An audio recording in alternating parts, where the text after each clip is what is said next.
اور یار ایک نکاح بڑا عجیب نکاحوں کے سامنے گزرا. ایک لڑکی ایسی تھی جو BA پاس تھی اور جو لڑکا سامنے بیٹھا تھا وہ گونگا تھا. اور جب نکاح ہو رہا تھا مولانا نے کہا اس کا نکاح پڑھانا ہے. جب بسم اللہ کا نمبر آیا اس نے زبان نہ کھولی. جب زبان بند تھی مولانا نے کہا یہ بولتا کیوں نہیں؟ تو لوگوں نے بتایا یہ گونگا ہے. جب اتنی بات کہی یہ گونگا ہے, اللہ اکبر, مولانا کی آنکھ میں آنسو آ گئے. فوراً اٹھے اس جگہ سے اور لڑکی کے پاس گئے. جا کے کہنے لگے بیٹی بتا تو صحیح, کیا تجھے پتا ہے تیرا نکاح جس کے ساتھ ہو رہا ہے وہ لڑکا بول نہیں سکتا ہے؟ بچی کی چیخ نکل گئی. کہا ہاں میں جانتی ہوں. کہا پھر بتا تو نے انکار کیوں نہ کیا؟ تو بچی نے کہا تھا میں جانتی ہوں جس کے ساتھ میرا نکاح ہو رہا ہے یہ مجھ سے حال دل بیان نہیں کر سکتا ہے, میری بات کا جواب نہیں دے سکتا ہے. کہا بیٹی تیرے اندر کون سی کمزوری ہے جس کی بنیاد پہ گونگے کے ساتھ نکاح کیا جا رہا ہے؟ تو بچی نے کہا تھا میرے پاس کوئی مجبوری نہیں ہے, میرا حسن تمہارے سامنے ہے,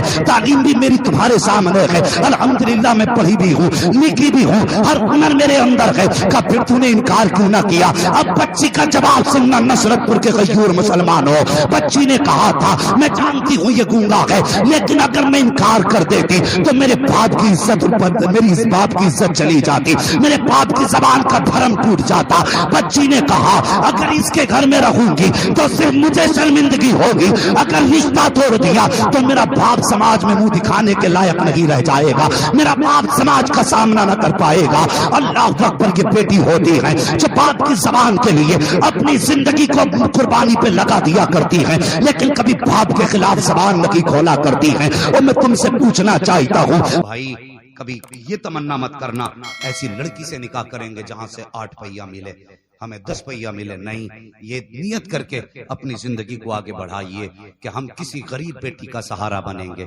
تاکہ ہم دنیا میں کسی کا سہارا بن جائیں اور قیامت میں مصطفیٰ ہمارا سہارا بن جائے. یہ سوچ کے آگے بڑھیے اور یہی سوچ کے قدم آگے بڑھائیے. اللہ اکبر, امیری غریبی کا کوئی وجود نہیں ہے.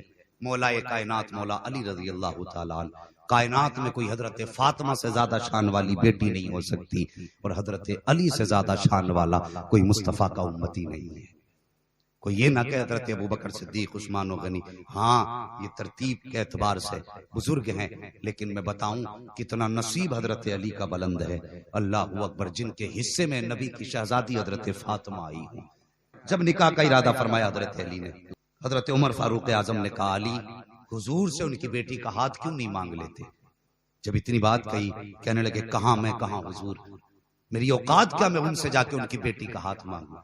کہا چلو ہم چل رہے ہیں ساتھ میں. ایک طرف حضرت عمر ہیں, دوسری طرف حضرت عثمان غنی ہیں, بیچ میں حضرت علی ہیں. مسجد نبوی میں جا کے بیٹھ گئے, گردن جھکا کے بیٹھے. میرے حضور نے فرمایا علی کیسے آنا ہوا؟ گردن جھک گئی, کوئی جواب نہ دیا. پھر حضور نے فرمایا علی تم بتاتے ہو یا میں بتا دوں کیسے آنا ہوا ہے؟ کہتے حضور آپ بہتر جانتے ہو. اس کے بعد میرے حضور نے فرمایا علی ٹھہر جاؤ. اللہ اکبر, اتنے میں جبریل امین آ گئے. میرے آقا کریم فرماتے ہیں علی اب تم جوان ہو چکے ہو, تمہارا نکاح کے بارے میں کیا ارادہ ہے؟ اگر تم اجازت دو تو تمہارے نکاح کے بارے میں انتظام کیا جائے. جب اتنی بات میرے نبی نے کہی حضرت علی کی آنکھ میں آنسو آ گئے. رو کے کہتے ہیں یا رسول اللہ یہ فیصلے تو باپ کیا کرتے ہیں, آقا میرا تو باپ ہی نہیں ہے, میں تو ساری زندگی آپ کی انگلی پکڑ کے چلتا رہا ہوں. آقا میرے زندگی کا فیصلہ آپ خود بہتر کریں گے. یا رسول اللہ جیسے آپ کی مرضی ہو. کہا علی بس ذرا ٹھہرو. یہ کہہ کے حضرت علی کو بیٹھایا اور حضور اپنی جگہ سے اٹھتے ہیں, اپنے گھر کی طرف چلے ہیں. جیسے اپنے گھر کی طرف چلے ہیں اتنے میں جبریل امین آ گئے. یا رسول اللہ کدھر جا رہے ہیں؟ کہا فاطمہ سے اجازت لینے کے لیے جا رہا ہوں. کس بات کی اجازت؟ کہا علی رشتے کے لیے آیا بیٹھا ہے, میں فاطمہ سے تو اجازت لے لوں. جب اتنی بات کہی حضرت جبریل نے کہا تھا یا رسول اللہ زمین پر فاطمہ کے لیے علی سے بہتر کوئی رشتہ نہیں ہے اور یہ رشتہ رب نے فیصلہ فرما دیا ہے. میرے حضور نے اتنا سنا, فرمایا جبریل یہ میں بھی جانتا ہوں لیکن امت کو سبق پڑھانے کے لیے میں اپنی بیٹی سے اجازت لینا چاہتا ہوں. میرے حضور اپنی جگہ سے اٹھتے ہیں, بیٹی سے اجازت لینے کے لیے گئے. جب اندر گئے حضور کی شہزادی حضرت فاطمہ آٹا گوندھ رہی تھی. آٹا گوندھنے کا مطلب سمجھتے ہیں نا, آٹا گوندھ رہی تھی یعنی روٹی کے لیے آٹا تیار کر رہی تھی. میرے حضور نے کہا فاطمہ جیوا بابا کا جلدی کر میرے پاس آ. حضرت فاطمہ جلدی جلدی اٹھی. ہاتھ دھو لوں؟ کا نہیں بیٹی ہاتھ دھونے میں دیر ہو جائے گی. کہا بابا آپ کو میرے ہاتھ کی روٹی بہت پسند ہے، روٹی ڈال دوں؟ کہا نہیں بیٹی، روٹی ڈالنے میں بھی تاخیر ہو سکتی ہے۔ کہا پھر؟ کہا جلدی آؤ۔ حضرت فاطمہ اٹھ کے آئی ہیں۔ اللہ اکبر، میرے حضور نے کہا بیٹی دروازے پہ علی آیا ہے۔ بابا جی کیسے آئے گے؟ کہا تمہارا ہاتھ مانگنے کے لیے آیا ہے، بتاؤ تمہاری کیا رائے ہے؟ اللہ اکبر، اتنا سننا تھا نبی کی بیٹی کی چیخ نکل جاتی ہے۔ روئی سیدہ فاطمہ الزہرا اور کہتی ہیں بابا یہ بات تو مائیں پوچھا کرتی ہیں، آپ مجھ سے پوچھ رہے ہیں۔ اتنا سنا میرے حضور کی آنکھیں برسنے لگ گئی۔ فرمایا فاطمہ کہاں سے لاؤں خدیجۃ الکبریٰ؟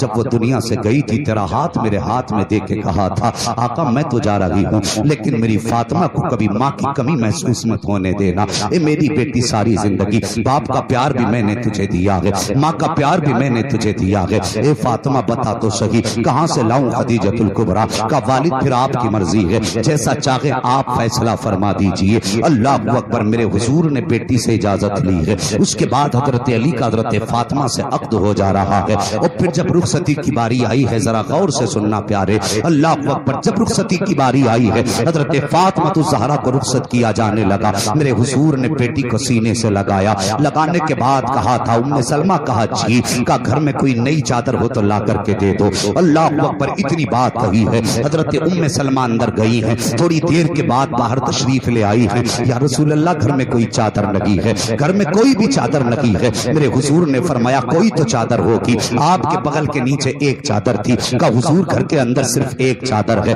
اس پہ کئی پیبند لگے ہوئے ہیں۔ میرے حضور نے وہی چادر لی ہے اور لینے کے بعد چادر کو کھولا، کھولنے کے بعد میرے حضور پیبند گنتے جا رہے ہیں، روتے جا رہے ہیں، پیبند گنتے جا رہے ہیں، روتے جا رہے ہیں۔ پیبند گننے کے بعد میرے حضور نے سیدہ فاطمہ الزہرا کو قریب بلایا، چادر پکڑی، سر پہ رکھ کے کہا تھا بیٹی آج 17 پیبندوں والی چادر قبول کر لے، قیامت کے دن وعدہ کرتا ہوں اپنے انہی ہاتھوں سے جنت کی سرداری کا تاج تجھے پہناؤں گا۔ اللہ اکبر، یہ کہہ کے بیٹی کے سر پہ میرے حضور نے 17 پیبندوں والی چادر ڈالی ہے۔ ڈالنے کے بعد باہر تشریف لے جاتے ہیں۔ ہاں صاحب، اپنوں کی قدر کر لو، ماں باپ کی عزت کر لو، اور تمہیں پتہ نہیں ہے جب یہ چلے جاتے ہیں تو بہت یاد آیا کرتے ہیں، جب یہ چلے جاتے ہیں بہت رلایا کرتے ہیں۔ آج ماں باپ آنکھوں کے سامنے ہیں تو ہمیں ان کی قدر معلوم نہیں ہے۔ اللہ اکبر، میرے حضور بیٹی کو چادر اڑا کر کے باہر گئے ہیں۔ تھوڑی دیر کے بعد ہوا یہ ہے کہ حضرت فاطمہ الزہرا بے قرار ہو کے روتی جا رہی ہیں۔ جب بے قرار ہو کے حضرت فاطمہ روئی ہیں، ایک آئی خاتون کہتی ہیں حضور فاطمہ بڑے درد کے ساتھ رو رہی ہیں، چپ نہیں رہی ہیں۔ میرے حضور جلدی سے چلتے ہوئے اندر آئے ہیں اور اپنی بیٹی کے پاس آئے ہیں، بیٹی کے سر پہ ہاتھ رکھ کے کہا تھا فاطمہ بتا تو صحیح کیا کمی رہ گئی ہے، اگر کوئی کمی رہ گئی ہو تو بتا، پھر کیوں روئی ہے؟ اللہ اکبر، حضرت فاطمہ الزہرا نے جیسی اتنا سنا گئے باپ کے سینے پہ سر رکھا ہے، کہتی ہیں بابا آج مجھے ماں کی بڑی یاد آ رہی ہے۔ اللہ اکبر، جب ماں کا نام آیا ہے میرے حضور نے بیٹی کے سر پہ ہاتھ رکھا، کہتی ہیں بابا جب بیٹیاں پردیس جایا کرتی ہیں تو مائیں سر پہ ہاتھ رکھ کے دعائیں دیا کرتی ہیں، آج فاطمہ جا رہی ہے لیکن دعا دینے والی خدیجہ نظر نہیں آ رہی ہے۔ میرے حضور نے بیٹی کو سینے سے لگایا، لگانے کے بعد تسلیاں دی ہیں، تسلی دے کر کے نصیحت فرمائی ہے، اس کے بعد بیٹی کو رخصت کرنے لگے ہیں۔ رخصت کرتے وقت میرے حضور نے فرمایا تھا اے فاطمہ جا رہی ہو علی کے گھر، آج کے بعد علی سے ایسا سوال مت کر دینا جو علی کی طاقت سے زیادہ ہو، یاد رکھنا میرا علی مالی حالت سے بڑا کمزور ہے، اس سے کوئی سوال مت کر دینا۔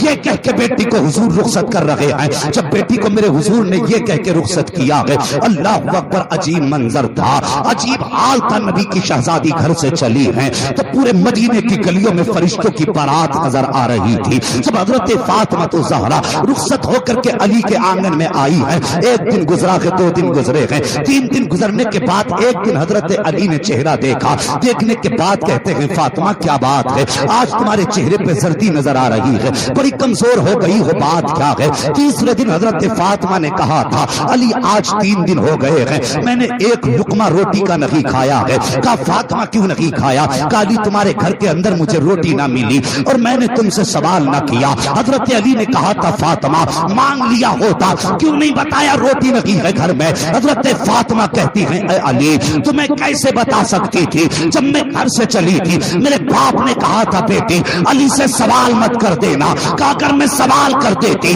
تو قیامت کے دن میں خدا رسول کے سامنے رسوا ہو جاتی۔ کہا علی مجھے فاقہ تو گوارا ہو سکتا ہوتا ہے، باپ کے سامنے شرمندہ ہونا گوارا نہیں ہو سکتا۔ اللہ اکبر۔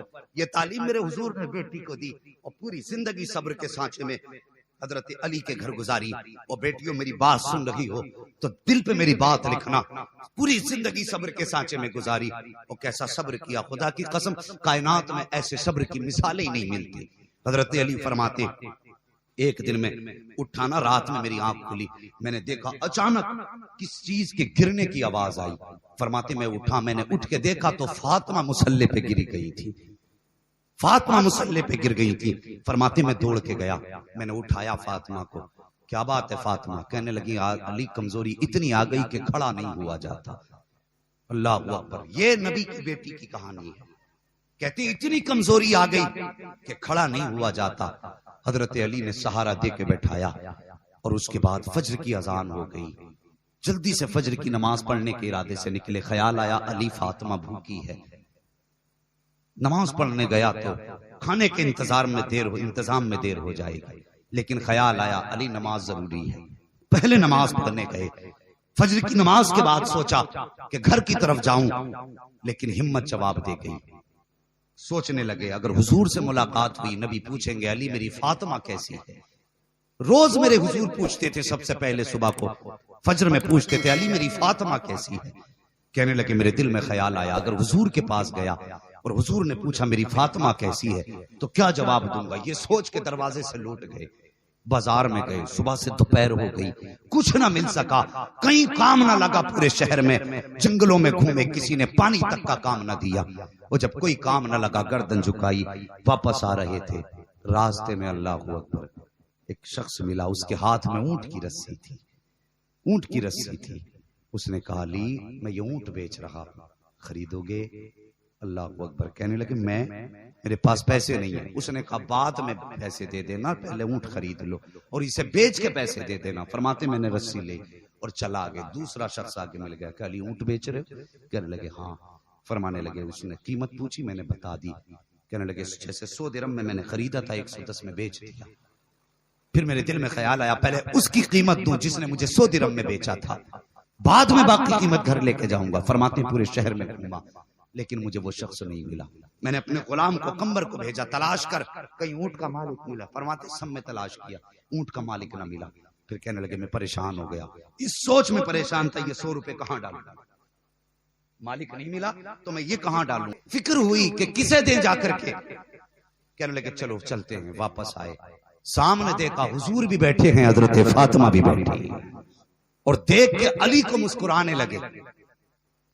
جب مسکرائے نا حضرت علی نے گردن جھکائی۔ ابھی علی کچھ نہیں بولے، پہلے نبی بولنے لگے علی یہ سوچ رہے ہو نا کہ یہ اونٹ بیچنے والا کون تھا اور پھر وہ خریدنے والا کون تھا؟ حضرت علی نے حضور کا چہرہ دیکھا، بس دیکھتے رہ گئے۔ کہنے لگے حضور آپ کو کس نے بتایا؟ کہنے لگے ابھی جبریل آ کے بتا کے گئے۔ کہا کون تھے؟ کہا حضور میں تو نہیں جانتا۔ حضور نے فرمایا سنو، اونٹ بیچنے والا جبریل تھا، خریدنے والا میکائیل تھا۔ کلی جب تم نکلے نا روزی کی تلاش میں، کہا تمہیں کچھ نہ ملا، تم تو واپس آ رہے تھے، لیکن علی تمہیں پتا نہیں جب میری بیٹی بھوک کی وجہ سے کمزور ہو کے مصلے سے گری تھی نا، اس کی زبان سے آہ نہیں نکلی تھی، اس کی زبان سے درد کا جملہ نہیں نکلا تھا، میری صابرہ بیٹی کی زبان سے اللہ کے نام کی تسبیح بلند ہوئی تھی۔ علی جب فاطمہ گری تھی تو کسی نے نہیں دیکھا تھا، لیکن پیدا کرنے والے خدا نے دیکھ لیا تھا۔ کہا اس کے گرنے کی وجہ سے اللہ نے فوراً جبریل کو حکم دیا اور وہ اونٹ لے کر کے آئے، میکائیل کو حکم دیا وہ خریدنے کے لیے آئے۔ کہنے لگے علی یہ 10 دینار بھی تیرے ہیں، یہ 100 دینار بھی اللہ نے تجھی کو عطا فرما دیے۔ اب پوچھنا چاہتا ہوں، ذرا غور سے سننا میری بات پیارے، مجھے بتائیے کیا سماج میں جب بیٹی کا رشتہ کیا جاتا ہے تو کیا ہم بیٹی سے بھی پوچھا کرتے ہیں بتا فلاں سے تیرا رشتہ کرنا ہے تیری کیا رائے ہے، فلاں سے رشتہ کرنا ہے تیری کیا مرضی ہے؟ کیا ہم کبھی بیٹی سے بھی پوچھا کرتے ہیں؟ نہیں، کبھی نہیں پوچھا کرتے۔ اگر بیٹے کا رشتہ کرنا ہوتا ہے تو بیوی سے کہتے ہیں اپنے بیٹے سے جا کے کہ میں اس کا رشتہ فلاں کے ساتھ کر رہا ہوں، اس کی کیا مرضی ہے؟ اس کے باوجود بھی بیٹا کہہ دیا کرتا ہے یہ کون ہوتے میری زندگی کا فیصلہ کرنے والے؟ اپنی زندگی کا فیصلہ میں خود کروں گا. یہ کیا جانے اچھی لڑکی کیا ہوتی ہے, خراب لڑکی کیا ہوتی ہے. یہ کیا کہ باپ کو بیٹے ڈانٹ دیا کرتے ہیں, اس کے باوجود 4 مرتبہ بیٹوں سے پوچھا جاتا ہے, لیکن کبھی بیٹی سے ایک بار بھی نہیں پوچھا گیا پتا تیرا رشتہ فلاں کے ساتھ کر رہے ہیں, تیری مرضی ہے کہ نہیں. جانتے ہو کیوں نہیں پوچھا جاتا ہے؟ یہ پورا سماج جانتا ہے اگر بیٹے سے پوچھے بغیر رشتہ کر دیا گیا تو یہ نکاح کے وقت بھی انکار کر سکتا ہے, یہ نکاح کے بعد بھی طلاق دے سکتا ہے. لیکن بیٹی سے اس لیے نہیں پوچھا جاتا ہے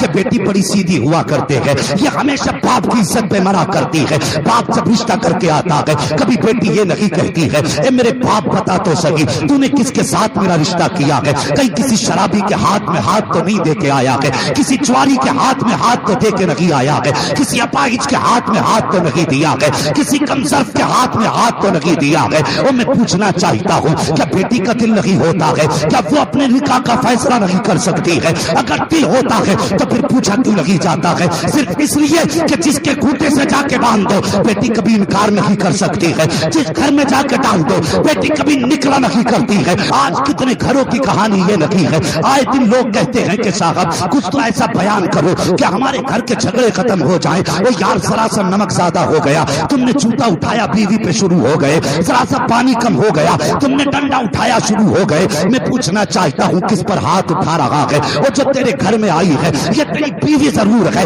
لیکن کسی کی بیٹی بھی رہ چکی ہے, جس کو آج تو گھوسوں سے مار رہا ہے, لاتوں سے مار رہا ہے, تجھے پتا نہیں ہے اسی بیٹی کو باپ گود میں لے کر کے پورا دن ٹہلتا رہا ہے. جب یہ بیمار ہو جاتی تھی تو ساری رات ماں باپ نے بیٹھ کے سرہانے پہ پہرے دیے ہیں. آج تجھے بلی بلائی مل گئی ہے تو تجھے ہاتھ اٹھانے میں فکر نہیں ہوتی ہے. کسی کی بیٹی پہ ہاتھ نہ اٹھایا کر, ورنہ یاد رکھ اگر تو آج کسی کی بیٹی کو ستائے گا تو وہ دن دور نہیں ہے کل تیری بیٹی کو بھی ستایا جائے گا. آج سماج چاہتا تو یہ ہے کہ میری بیوی میرے تابع رہے اور میری نوکرانی بن کر کے رہے, لیکن میری بیٹی کو دنیا شہزادی بنا کے رکھیں. اگر بیٹی کو عزت چاہتا ہے تو سب دوسرے کی بیٹی کو عزت دینا تیرا کام ہے اور تیری بیٹی کو عزت دینا یہ خدا کا کام.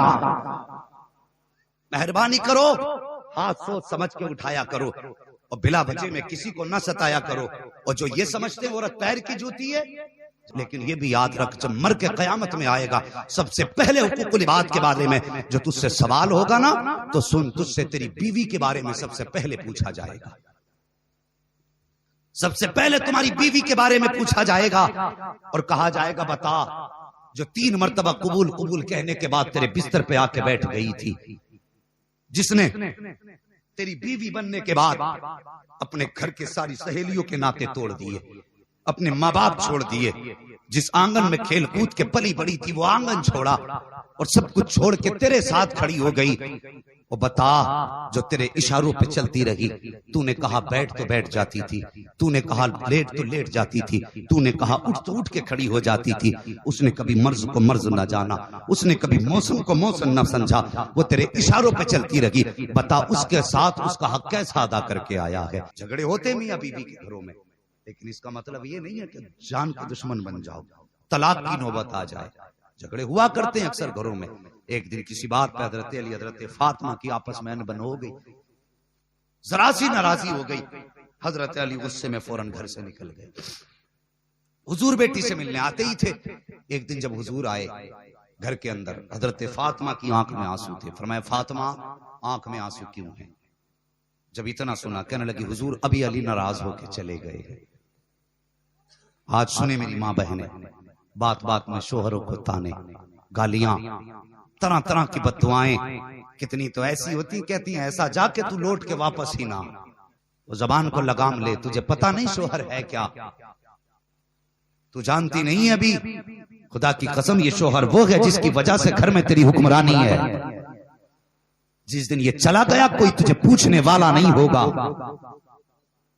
آج جو گھر کے اندر حاکمہ بنی ہے یہ اسی شوہر کے نام کی بدولت ہے. اگر کبھی تم نے نہ دیکھا ہو تو سماج میں دیکھنا, کسی امیر گھرانے کو اٹھانا اور اس کے بعد دیکھنا کہ جس کے گھر کے اندر ماں کے بال بھی سفید ہو گئے ہوں, باپ کے بال بھی سفید ہو چکے ہوں, لیکن دیکھو گے تم اس گھر کے اندر جس میں شوہر کا سایہ ہوتا ہے, سفید بالوں والی خاتون, اس کے ہاتھوں میں سونے کے کنگن ملیں گے, چہرے پر رحاب ملے گا. اور گھر کے اندر اگر کچھ بھی ہوتا ہے تو جو لائق بیٹیاں ہوتی ہیں ہیں، لائق بیٹے ہوتے ہیں، وہ پوچھتے ہیں ماں آج گھر میں کیا بنے گا؟ جو یہ بوڑھی کہتی ہے وہی گھر میں بنایا جاتا ہے۔ اگر پریوار کے فیصلے ہوتے ہیں تو پہلے اس سفید بال والی خاتون سے پوچھا جاتا ہے، تب اس کی مرضی سے فیصلے کیے جاتے ہیں۔ جو یہ کہہ دیتی ہے وہی پتھر کی لکیر ہوا کرتی ہے۔ اللہ اکبر، یہ کمال کس کا ہے؟ شوہر کے سائے کا کمال ہے۔ لیکن کچھ دن کے بعد دیکھنا، جب اس کے سر سے شوہر کا سایہ ہٹتا ہے تو جس کی حکمرانی گھر میں چلا کرتی تھی آج کوئی اس سے پوچھنے والا تک نہیں ہے۔ وہ بیٹے جو اس کے اشارے پہ ناچا کرتے تھے،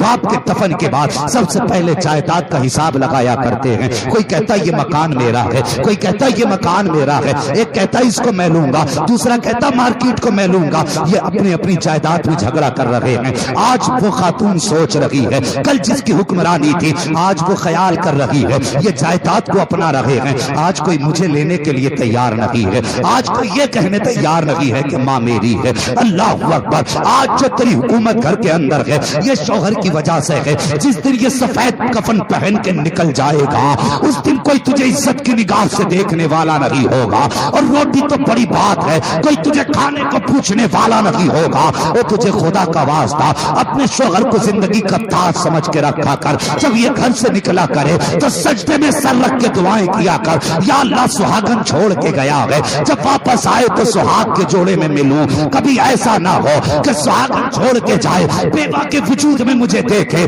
اپنے شوہروں کے لیے دعائیں کیا کرو، ان سے تمہاری زندگی کی خوشیاں بھی ہیں، زندگی کی معراج بھی انہی سے ہے۔ کبھی انہیں تانے نہ دیا کرو، انہیں گالیاں نہ دیا کرو، ان کے لیے بد دعائیں نہ کیا کرو۔ اور خدا کی قسم اگر یہ تھوڑا تیری بارگاہ میں لے آئے، تجھے تھوڑا دے دیں تو غریب شوہر کے چھوٹے کو زیادہ سمجھ کے مسکرا دیا کر۔ ادھر تو مسکرائے گی، ادھر مدینے والا مصطفیٰ مسکرانے لگ جائے۔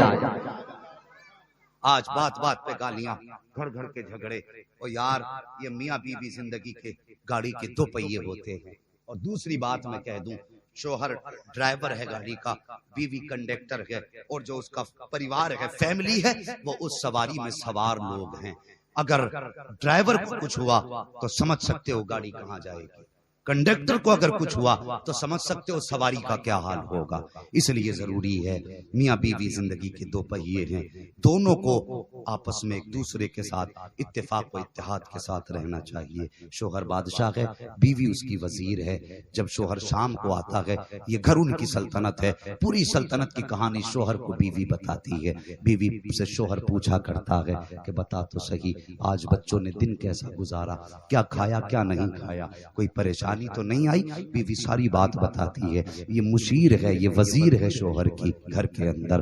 اور شوہرو تم سے بھی گزارش ہے، جب رات کو گھر کے حالات پوچھا کرو بچوں سے، کبھی ہاتھ پکڑ کے یہ بھی کہہ دیا کرو میں پردیس بھی جاتا ہوں اور زندگی کا کچھ پتہ بھی نہیں ہے، میرے چھوٹے چھوٹے بچے ہیں، اگر میرا انتقال ہو جائے تو ان کو جنازے کے ساتھ میری قبر پہ بھیج دینا۔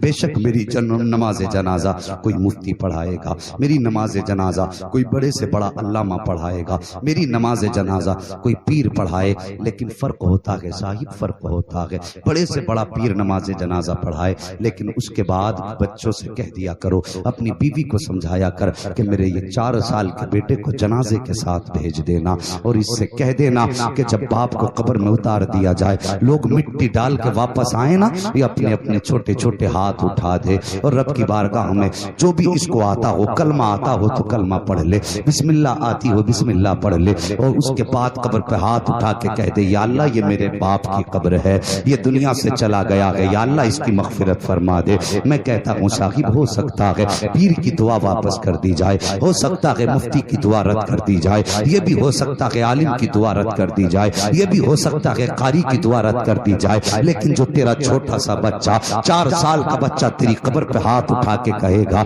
یا اللہ اس قبر میں میرا باپ لیٹا ہوا ہے، اس کی جنت کے انتظامات فرما دے، خدا کی قسم وہ بڑا کریم ہے، وہ 70 ماؤں سے زیادہ پیار کیا کرتا ہے اپنے بندوں سے۔ جب چھوٹے ہاتھ اٹھیں گے، جب رب کے فرشتے ادھر حساب کے لیے آتے ہوں گے، ادھر یہ بچہ رو کے کہے گا یا اللہ میں نے اپنے باپ کو اس قبر میں دفنا دیا ہے، یا اللہ اس کی مغفرت فرما دے۔ جب چھوٹا سا بچہ ہاتھ اٹھا کے کہے گا، رب فرمائے گا فرشتوں واپس ہو جاؤ، اب اس سے حساب لینے کی ضرورت نہیں ہے، اب اس سے پوچھ تاچھ کرنے کی ضرورت نہیں ہے۔ فرشتے بھی کہیں کہیں گے یا اللہ جب بھیجا کہ واپس کیوں بلایا جا رہا ہے؟ تو رب فرمائے گا تم قبر کے اندر کا دیکھ رہے ہو، میں قبر کے باہر کا بھی دیکھ رہا ہوں۔ آج اس کی قبر پہ کھڑے ہو کر کے اس کے 4 سال کے بچے نے ہاتھ اٹھا دیے ہیں اور باپ کی مغفرت کا سوال کیا ہے۔ اگر اس کا چھوٹا بچہ اپنے باپ کی مغفرت کی دعا کرے تو میری غیرت کو گوارا نہیں ہے میں اس کے باپ کو عذاب میں مبتلا کروں۔ اس نے ہاتھ اٹھا دیے ہیں، میں نے اس کے باپ کی مغفرت کا پروانہ جاری فرما دیا۔